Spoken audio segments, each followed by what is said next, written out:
ายสบายดี FC เบอร์สุขุสุขคนเลยยินดีต้อนรับเขาสู่ช่องสาวตีทีมงานอินดีเก่าเลยพี่น้องมือนี้มาเปิดคลิปอยู่ที่ป่าพี่น้องก็คือพากันมาซาน้องเนาะนี่ดิน้องบ่าวซุปน้องที่เขาเคยซาแต่ละปีเลยพี่น้องมือนี้เพิ่น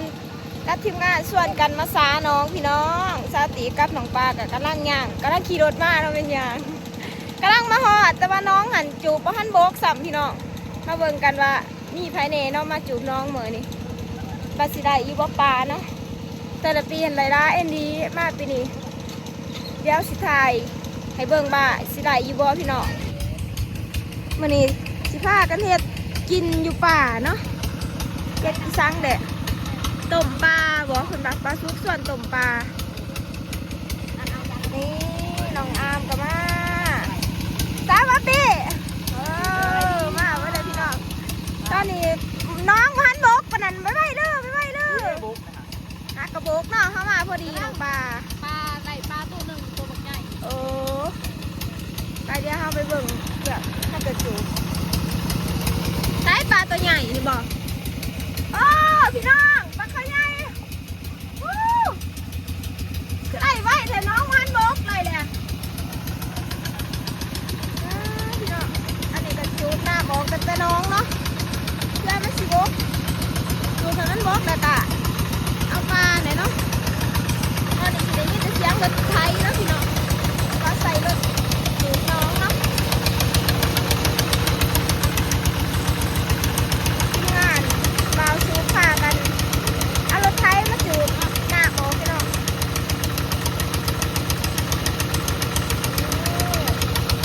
ตอนนี้ก็พันบกง่ายเนาะตอนนั้นมากับสาวอาโปพี่น้องเอ้ยกินหอยเพิ่นไก่ปลาหลายหลายมากับทีมงานหลายคนตอนนี้ก็นั่งอันน้ำที่เขาจูบออกไปน้องกะเอาสวิงโต่งใบพี่น้องเพราะว่ามันมีปลาเนาะมันหลอดขึ้นมาน้ำโป่งมานะเด็กปลาอยู่ในสวิงทีมงานซอยกันปะตอนนี้ยินแต่เสียงแจ๊กพี่น้องคลิปไปเบิ่งตอนน้ำบกซะเนาะพี่น้องปลาลายอันนี้เนาะเด็ดน้องแดงน้องแดงปลาตัวนี้มันเด็ดนะพ่อค้าจะเป็นสวยถ้ามันตะม่วนเนาะปลาเป็นโหลนะปลาน้อยก็น้องปอลงไปนุ่มปลาก่อน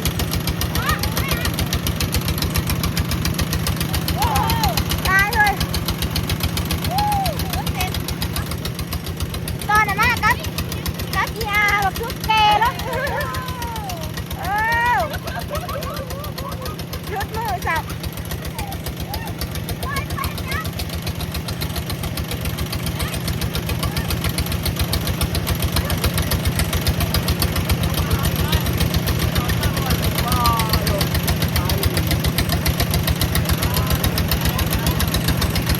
พี่น้องไหนปลานิ่มตัวใหญ่เนาะลองซีจะหน่อยเขาเอางวงใหม่เวิร์ดก็จะเลิกปลาลูกลาไปแล้วค่ะปีนั้นเล็กน้อยปลาลูกฟ้าก็จะหายปลานิ่มจะมีตัวใหญ่นะใช่แม่นั่นเนาะใหม่ปลาหลายปีนี้ได้ปลาคอใหญ่เลยเนาะห่วยยังไปพร้อมโอ้ปลาตัวมันสูงๆนะลองไปอ่านแม่อามคือบ่ลองเอาตีบักหา ลองไปจับบังอามให้พี่น้องเบิ่งลองให้พี่น้องเบิ่งพี่น้องน้ำมันมาให้น่ะบกเบิดแล้วนี่พี่น้องปลากำลังเต้นเนาะ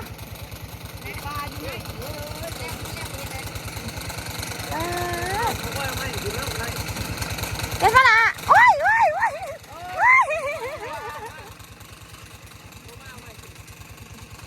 เอาบังน้องอามจับเอาปลาพี่น้องปลาตัวใหญ่ปลานิ้นเนื้อปลาที่กระมินปลาอ้ามย่อขึ้นนะพี่น้องว่านะพี่น้อง ตัวใหญ่อันนี้คุณนะ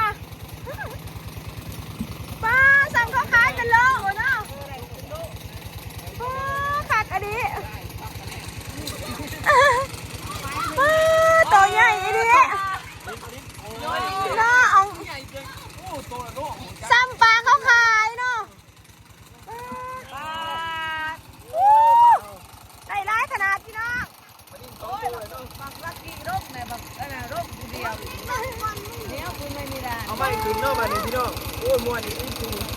ร้ายก็ปีกายมาจักนอนหน่อยๆอ่ะ อันเละดูซึ่งว่าปีนี้คือปลาสีร้ายเป็นปีกาย ไปเห็นเล็กๆเอางางใหม่อันนั้นขึ้นเบิดพี่น้องถ้าจากสีดงไปงมน้ำ ญาติตั้งแต่ถือปลาลูกระวังแล้วสู้หายอีกแล้วปลาลูกเนี่ยมันเป็นผิดพี่น้องมันมีเนียงเนาะปลาปักเขาหันปีกายเล็กหน่อยมันนั่งหายปวดเป็นผิดเดี๋ยวตอนนี้ให้เขาเอาอันนั้นน้ำกระลังโบกพี่น้องเอางางใหม่ขึ้นนะปลาถาเขาว่าเอางางใหม่ใส่เนี่ยมันสิบอยู่ได้พี่น้องน้าบอกมันต้องมีค้อนใหม่บอกได้ว่างาใหม่เป็นคุมเอามาเห็ด น้อยๆ มันอันนั้น มาเจอแล้วน้อย ไม่เสร็จจะไร ๆน้องมาเบิร์ดแล้ว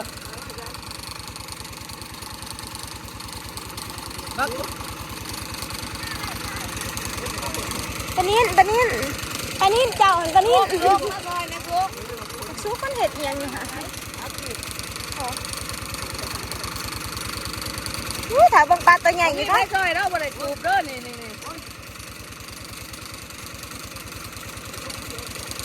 อู้คือปลาคอใหญ่นิดหน่อยหวานตัวบักใหญ่มันนึงลงไปเลยนะวับบี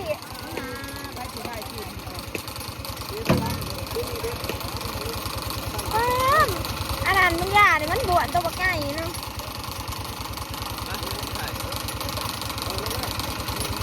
เอาปลาคอใหญ่พี่น้อง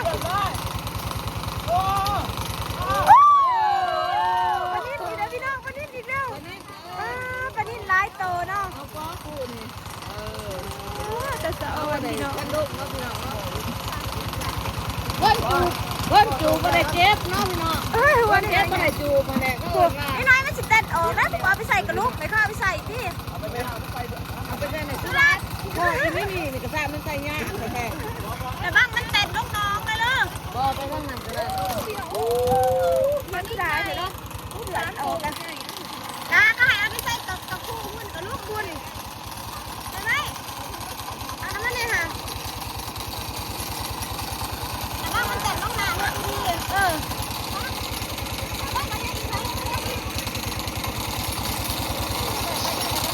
ปลานิ่มร้านรอบเนาะคุณละปลาคอใหญ่คุณนะฮะไปยังเนี่ยนะยังไม่น้อยยัง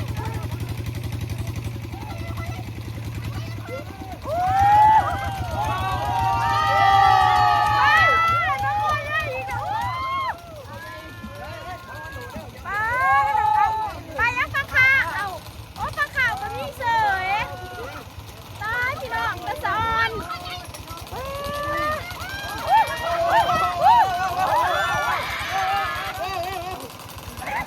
ม้วนน้องเขาเด้อป่าพี่น้อยเต็มแล้วปลาบกปลาพี่น้อง ไม่ได้ถ่ายเลยบ้าน ตอนนี้น้อยอยากถ่ายคลิปจะกุ้มปลากับวันนั้นป๊าจับปลาเลยสิป๊าโอ้ยม่วนเนี่ยพี่น้องไปลงไม่ละมันปลาตัวนั้นจับขึ้นมาใส่สวิงไหมปลาพี่น้องปลาลายเอดีปีนี้ เอามาปล่อยขึ้นใหม่เนาะ เอาสิออกนะคะหน้าปลาหันเอามาใส่กระปุกที่กระปุกใส่เบิร์ด เบิ่งที่ลงมาไป พี่น้องมันจะม่วนอันนี้สื่อน้ำปลาเลยปลาร้ายปลาดีเนาะบ๊อบบี้มันลงไปลุยอีดุมบุบ๊อบบี้ ลงมาเร็วลงมาเร็ จะ ว น้อยนะบอกเบิดก่อนหยาดซีงพี่น้องเจ๊เฮ้ยทำน้องจะน้อยก่อนขาบังโอ้ยหมาตัวนั้นมันไหนปลามึงเนี่ยสูหมาอีพีมันขับปลาไปเลย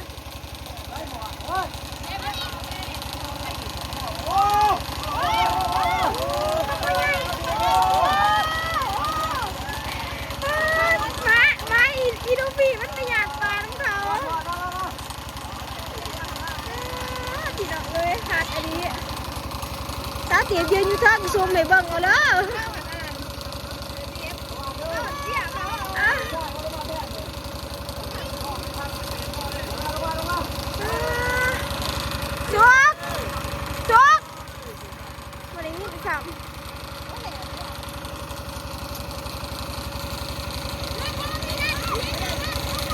พี่น้องได้กับคู่หนึ่งเนี่ย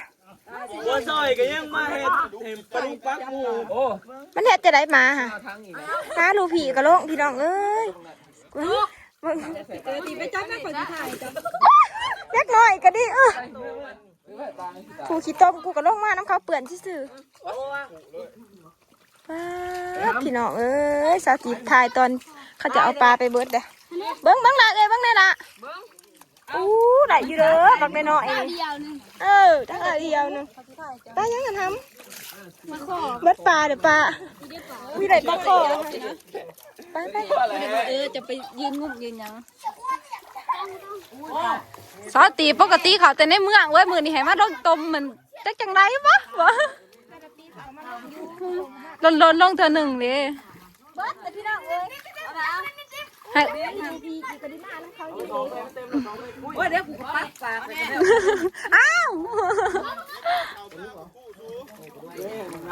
อู้ยังได้อยู่ปลามันทันเอาเบิร์ด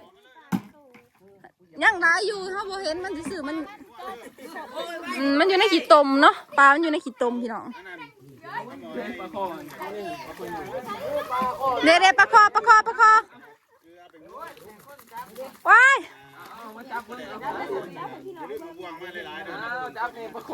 เอาจับใส่ มาซ้ำนี่ว่าปลาคอพอดีบิ่งเหรอ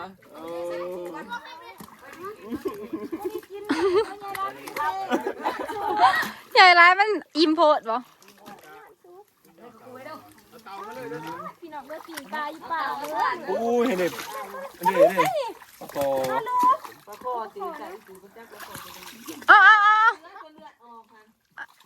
โอ้ย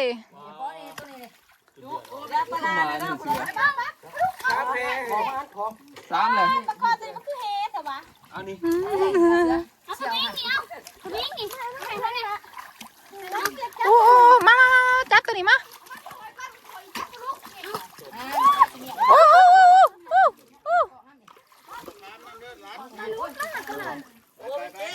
พี่น้องมวนยังไง น้ำมันนั่นนี่ซูไปไปน้ำมันเรียวเผามาเห็ดกิน เอาหน่ะแม่ไปยังไง ปลาดุกหรือปลาคอปลาดุกตัวนี้ มันอะไรมันย่างร้ายอยู่แต่มันอยู่ในขีดตม ชาวบ้านขึ้นน้อยสิ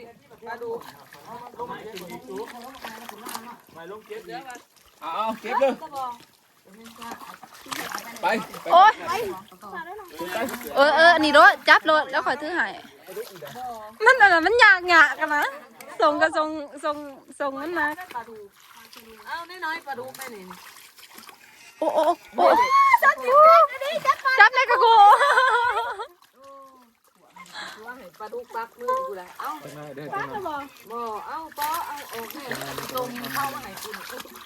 ปลาดุกต้องทำตรงเข้าไปคอยเลย จับ ยาว โอ้ยหามึงไปเซ่เอ็มอย่าไปเซ่กูเลยไป น้องตอนนี้ขึ้นแต่น้องเนี่ยเนาะสติสิพามาเบิ่งปลาในกับขู่เปิดบ้างอู้คือไรร้าย คน แท้ นี้ดุ่ง นั่นเต็งกันเด้อพี่น้องเบิ่งปลาหัวปลูอีอู้อ่านจับเลยเบิ่งเนี่ย FC เบิ่งก่อนวัดนึงป้าพี่น้องนี่แต่ปลาคอตัวบักใหญ่ๆมันเนาะ เอาจับ ผู้เอาลองดุมบ้างบองมันน้องรอดปลาตองหันได้เนาะพี่น้องเดี๋ยวสิถ่ายหูบให้เบิ่ง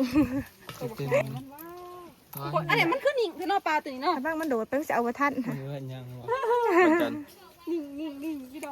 เมย์จะมามือได้สัน ดอกขายปลา โอ้ยนอมา ก็มามือใด นี่ปลานิดเนาะ มามือนี้ดิ โอ้มามือ มันหอดมือนี้ มันเดือกินไปขาย นี่ก็ปลาตัวมันอันนั้นอยู่ในจานมันหมุนเนาะใช้มีลายว่าตัวใหญ่ จะเข็นตัวให อ๋อ ญ่ จนเต็ม เนี่ยหัวมันปลูขึ้นมาคางนี่ป้า ว่ะ ไม่ต้องจับถือปลูคันเดียวนี่เบื้องพี่ บอก เห็นมองปลามันดีค่ะแต่สะออนเนาะตายไอ้ดีพี่น้อง ปลาตองนี่เอาไปอันนั้นเนาะไปเห็ดทอดมันผักกาด อันนี้เป็นปลาตองได้ปลาขาว ปลาขาวะ เออ ปลาขาว ปลาขาวก็นี่เซยเนาะ ตัวนี้เอาไปแกง ข้าไปมุกเสร็จ หาความหัวเนี่ยเขาเอาไป มุก เอาไปหมู หมัง ต้มกระ ไป แซ่บ กินตอนนี้ได้ ปีกแห้งมัน บ่เสร็จสับปะรดเอาไปขอ เอาไปมุกเนาะกับไปแกง กูดีได้ พี่น้องหลังจากที่ขึ้นมาแต่อันนี้เนาะหาปลานาซาตีดกะสีมาจีปลาพี่น้อง อีปลาก็อีตัวหนึ่ง เผาปลาเนาะ แต่ว่าปีมันสิจีอีกบ่มันมาหีบ เฮ้ยปีกนี่ติดอีกฮันเดไม่หีบเล็กก็มี หีบเล็กมันบ่ กินมีเสียง มันบ่มีแนวขี้ โอ้ไปเตียงบ่ เนี่ย สิเสียบให้จังสิก็ได้เด้อเสียบเอาก็ได้เนาะ เสียบเลยก็เอาเกลือท่า เสียบปลาเนี่ยก็ได้ยังเสียบตัวนั้นเนาะก็ ได้ เสียบเอามาจากผิกหน่อยพี่น้องมันเด็ดเลยนะมันเหาะเนาะมันจักแหน่ขนาด กินแบบธรรมชาติเนาะพี่น้องมีขี้ดินเอียงติดแหนกับ ขี้ดินนี่ ธรรมชาติดีเนาะ เพราะว่าถ้ามาป่าถ้าบ่ได้อยู่เฮือน มันธรรมชาติพี่น้อง มาเดี๋ยวให้ทำการปีให้ว่าปีตัวนี้ จีมันโดด เอาแบบเนื้อหอมๆมันหวาน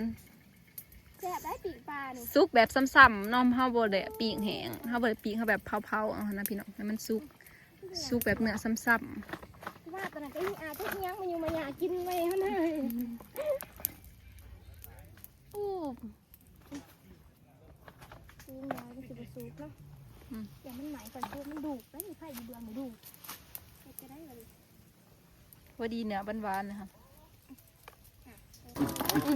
ระวังเด้อมือเด้อ เต็มกระขู่เลยนะ งานคำมันหลายครับ ปลาดุกใส่นี่ ป ป อ ลาดุกใส่นี่ปลาดุกใส่นี่ ปลาปลาสะออน ลายเนาะ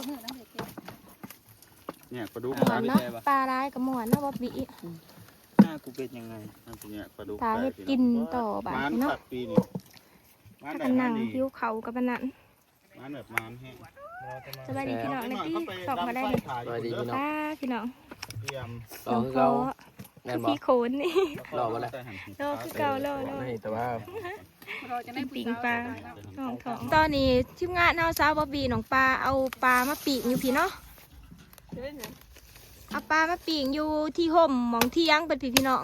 เพราะว่าอยู่หันมันบ่มีห่มเนาะอันนั้นบ๊อบเนาะ บ่มีห้อง อุ้ยเกือบเขาเจียวเนาะไม่สมกูมาน้อยเห็ดมาอันนี้ตัวนี้ปลาเค็งสาวตีปีกอยากกินเขาพี่น้องเพราะว่าถ้าไปกินเขาสาวปีกมื้อนึงนี่กะกินมาทานเด็กน้อย ตอนนี้สิเอาปลามาปีกเนาะ หันชาปลา ให้น้องปลาเป็นคน เอือบต้องหันเลย ใช่มีหีพ่อได้บอกนี่ป้านี่พี่น้องเอาก็จังเปลี่ยนกับตัวชิปีกบ่ ปีกมาหันปีกมาหัน ก็จังมาเอาปลาเค็งเอาปลาดิ้นตัวใหญ่ทั้งดิด ตัวใหญ่แต่บ่ บ่ตัว เพราะว่าอย่างนั้นบ่จุกครับ อันนี้จังมาเขาเปลี่ยนแมันบ่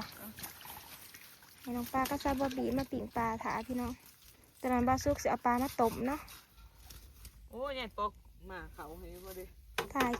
พากันมากินข้าวปลามื้อนี้ ลูกร้านโอ้ยไฟดังไฟ พี่ต้มบ้านสุกเดี๋ยวขอยถ่ายเอาตอนน้อยหนึ่ง นี่ ดอก กระบอก ปี นี่ ก มี ปลา ที่เดียว โอ้ปลานิ่เขาเอามาเนาะ ตัวนี้สิปีก ปีก ตอนนั้นจะสิต้มบ่ ต้มปลานิ่กับปลาคออยู่แล้วนี่ เออ ก็ใส่หน่อย เอาเกลือมา ว่าอยู่หันโดดใกล้ๆน้ สิต้มแน่สิปีกแน่พี่น้อง ำตักน้ำใส่ขู่2ขู่นี่ก็พอ